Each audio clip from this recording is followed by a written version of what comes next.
I'm Kati Price. I'm Head of Digital Media and Publishing at the Victoria and Albert Museum in London. I look after all our digital activity as well as our publishing. That means bringing the V&A stories to life online and in books. Digital is the way most people engage with a V&A. That is most people's contact with the V&A is through digital means of some sort or another, either through the web, through social media. So if that didn't exist, the V&A would really struggle to fulfil its mission. Digital is a crucial means by which we fulfil our mission and how we engage millions of people online as well as in the building. The V&A is a relatively large, well-funded organisation, but for smaller organisations I would suggest focusing on a couple of key areas. One is around data, and that's really to understand how to use data to understand your audiences better, whether that's to market to them and to create new digital products and services to them, but really to understand how you can grow your audiences and enter new areas.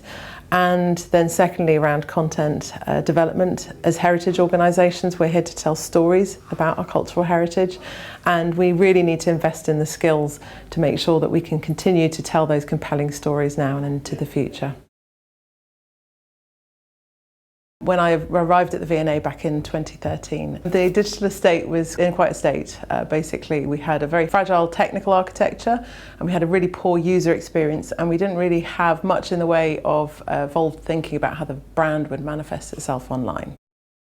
And so we started from the ground up and thought about how we could communicate our mission and purpose in new ways through compelling user experience, but also how content could better sit at the heart of that proposition.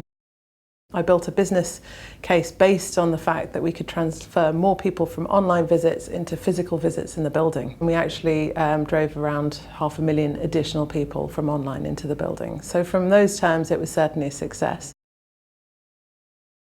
A really good example of success in our sector is the work that Wellcome Trust are doing in their editorial strategy.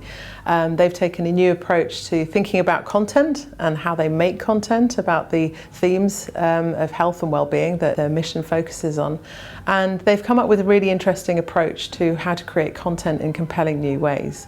And that's taken a few different approaches. For example, they do pair writing, which is a really interesting approach where rather than just one person making content, they actually have a content editor working with a specialist, an expert in their field. And actually you end up getting much better results from that process in that you've got expertise in both areas and skill sharing between the two. They've also thought much more keenly about formats and reducing the number of formats they use online. They thought about their editorial processes, making them much more transparent. That's meant that they've got a much better quality of content, and you can see that by the stats that they share, which is that they've reduced bounce rate, i.e. the number of people who disappear after reading the content, from 48% to 18%. So it just shows the sorts of results you can get by putting a laser focus on what sort of content you produce and why and for whom. Leaders within organisations need different digital skills than those who work within digital teams. So leaders, for example, need to have a certain degree of digital literacy where they understand the bigger picture of how technology might help enable their organisational mission, how they can create new products and services for their visitors.